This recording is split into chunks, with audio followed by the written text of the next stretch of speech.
If you follow, never lose the leader within. And if you lead, never lose the part of you that follows. Leaders and followers complicit in this project of life and death. On this week, a week which began with the death of our amazingly beautiful congregant, Robert Berlin, succumbing to a year and change, over a year, battle with cancer. On a week in which we witnessed the longest night of the year, the shortest day, the day that the sun stood still, the solstice. And a week where the very next day, another beautiful, incredibly talented neshama soul named Lily Shad also passed from this world. A week full of light and darkness, a week of both this and that, a week where my son Bear, lahavdil ben amesim ve'achayim, where my son Bear said to me, Abba, I know about the yin-yang symbol. You see, there's a little bit of dark in the light and a little bit of light in the dark. Yeah? On a week that held death at the beginning, the sun standing still at the top, we arrive tonight on this day commemorating for our Christian brothers and sisters the birth of the Son. The birth of the Son, S-U-N, the birth of the Son, S-O-N, the great Redeemer being born. Christ has come to Bethlehem. The birth of hope. On this week, when we complete a 12-month cycle and also a 12 Parsha cycle, precisely this Shabbat, tomorrow morning, the 12 Parshiot, the 12 portions of the book of Genesis will be completed on this week of the Force Awakening.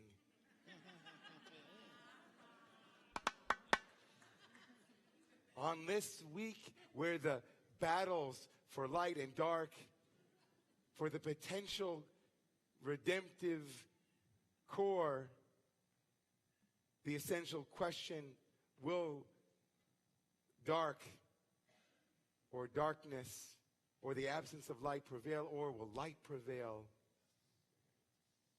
We have a teaching from someone whose name was Yaakov Yosef, whom I mentioned last Shabbos. Yaakov Yosef of Polonia, the great student of the Baal Shem Tov, whose book, Toldot Yaakov Yosef, the generations of Jacob Joseph, give us the first glimpse, the first taste into the great teacher, the Baal Shem Tov, the great shaman of the 18th century who birthed the ecstatic Hasidic movement, the great revivalist Israel ben Eliezer, his prime student, Yaakov Yosef, in this week's Torah reading begins, and these, right, Jacob lived in the land of Egypt for 17 years. And the days of Jacob were 7 and 40 and 100, 147 years. Vayikiravu Yemei Yisrael Lamus. And the days of Yisrael, of Israel, came to die. And just as 2 lights were snuffed out in our community this week, two men will die in this week's Parsha. Yaakov and his son Yosef will die. And as the book of Genesis had begun with fecundity, with fertility, with promise, the book of Genesis will end with reconciliation, but also with a closed aron, a coffin, and a closed land. The Egyptians will close themselves around Israel, around the Israelites. And Jacob Joseph asked this question. We know from the story of Genesis that Jacob's name means to be a sneaky heel. The one who was sly, who got things surreptitiously, he got it kind of circuitously, he did it in a very backhanded way. And when he finally is called Yisrael, when he graduates to Yisrael, that's a great thing. Lo yikarei shimcha od Yaakov ki im Yisrael ki sarisa im Elohim v'im anashim v'tuchal. Your name will no longer be called Jacob, but Yisrael. You are Yisrael. You are a prince. You are one who struggles. You are royalty. And yet, here in the opening of the Parsha, and Jacob lived in the land of Egypt for 17 years, and the days of Yisrael came to die. Says Jacob, Joseph of Polanoia, why is the name associated with Jacob, that is the heel, the part that is elevated as though he lived in Egypt for 17 years? And why is Yisrael the part of Jacob that is elevated, the one that is mentioned when we're told about his death? Why Jacob lived and Yisrael went to die? And says Yaakov Yosef of Polanoia this. He says, you see, in the Kabbalah and in Chassidut, in the mystical side of Judaism, Mitzrayim or Egypt is the place of intense constriction, of intense confusion. He says you can look at someone who's a Yaakov, you can see somebody who's a Jacob, who's someone whom you think on the outside, who is that? He's just a simple person, a populist, just a Hamon Am, just your average Joe or Jacob. And they're living in a place of constriction. They live with tremendous suffering in their lives. A land of Egypt, meaning a constricted place. They suffer immensely. They wake up, they go to bed, they have struggles. We have no idea. We're looking at them from the outside, and we have no idea what's going on for them. And that person is a vayechi. That person can be living in the midst of constriction, of pain, of smallness, of vicissitudes that we couldn't imagine. And we think from the outside, no, there goes a Yaakov. That's a little Jacob. But vayechi. And then he says there can be somebody who's a Yisrael. He teaches Torah. He's got 20 books on the bestseller list. Oh, what a spiritual person that is. Look at them, the way they meditate. What a Yisrael. Oh, I want to get his autograph on my meditation cushion. Oh, I wish. Oh, I want to be like that guy. Maybe I'll go study with him. Maybe I'll travel. Continents, countries. Oh, I heard about a Yisrael. Oh, what a holy person.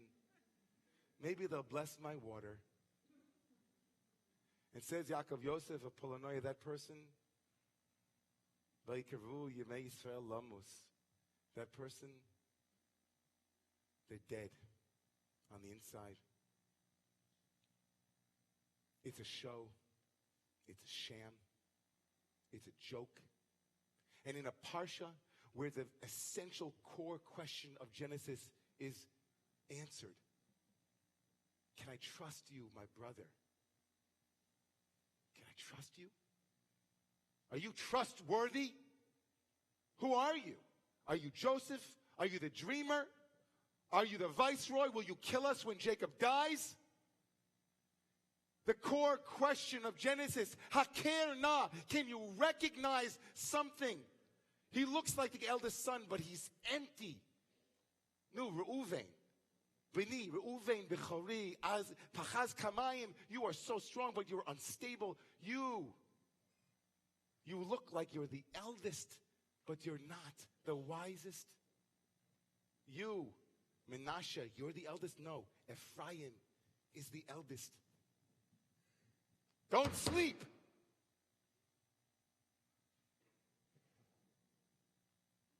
Spiritual teachers who stand and hit tables. We're made of this. We're made of stuff with our own projections, our own stuff. We know some Torah, we do some work. We might be a mirror to others at times, and at other times they will be a mirror to us. All of you. Someone came to me this week.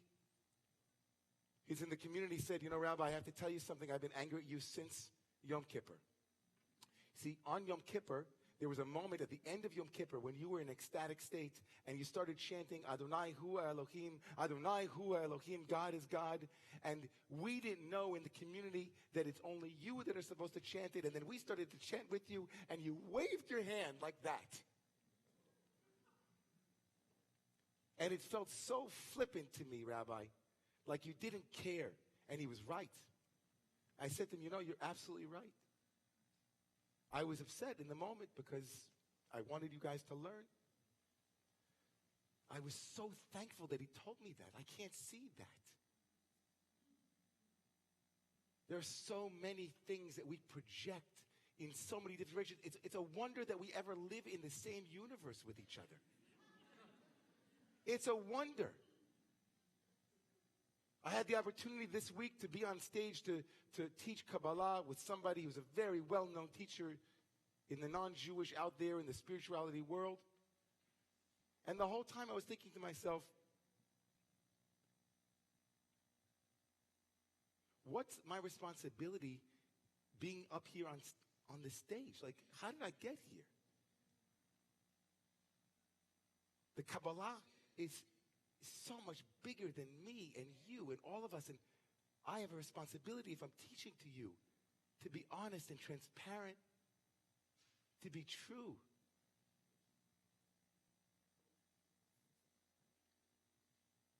It's so important, it's so vital that we do the work of owning our projections that we send out into the universe and seeking saviors on a day that is suggestive of a savior, but there are so many that we hope will save us. Judaism will save me. Romemu will save me. BJ will save me. This course will save me. If I spend this much money on this energetic healing, this will save me. Vikesh Yaakov legalos etzaketz. Jacob wanted to tell his sons about everything that would happen in the future. V'nistam mimenu, he couldn't see it. There are some things that you can't tell. There are places you can't go. So why am I all worked up? Tomorrow morning in the New York Times, an article will appear about a spiritual leader who once lived in the Jewish community. A spiritual leader who for 30 years has abused women and students.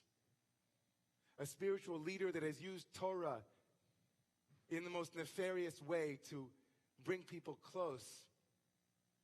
And then to do the worst thing a teacher can ever do, which is to take the trust that has been given to them and to abuse it. Tomorrow morning in the New York Times, an article will appear that should have happened 25 years ago. It should have happened at least 15 years ago, maybe without a doubt 10 or 11 years ago. But projections got in the way, and fear. Teachers were afraid of their reputations. People were afraid of the retribution. And someone was allowed to continue to hurt others in the name of Torah, in the name of God, in the name of Spirit. You'll read it for yourselves. But Yaakov Yosef of Polonoia, the great student of the Baal Shem Tov, teaches us a valuable lesson tonight. True spiritual practice is when the gap between outside and inside is closed. To be the person who I think I am and ought to be and the person I really am. It's not that I'm one way, bachutz, in the outside, and then at home I'm another way. It isn't like I'm the celebrity spiritual teacher, but when it comes to my wife and to my children, I lose my temper. When I was in yeshiva, they used to say, and I think I've mentioned this in the shul a couple of times, that out in the Welt, in the world, celebrities are really great on the outside, but the more you get to know them, the more you realize that they're so ordinary. And tzaddikim, righteous ones, are so ordinary on the outside, but the more you get to know them, you realize how amazing they are. So let me ask you a question. as Reb Zalman, my Rebbe, would probably want us to know and to ask.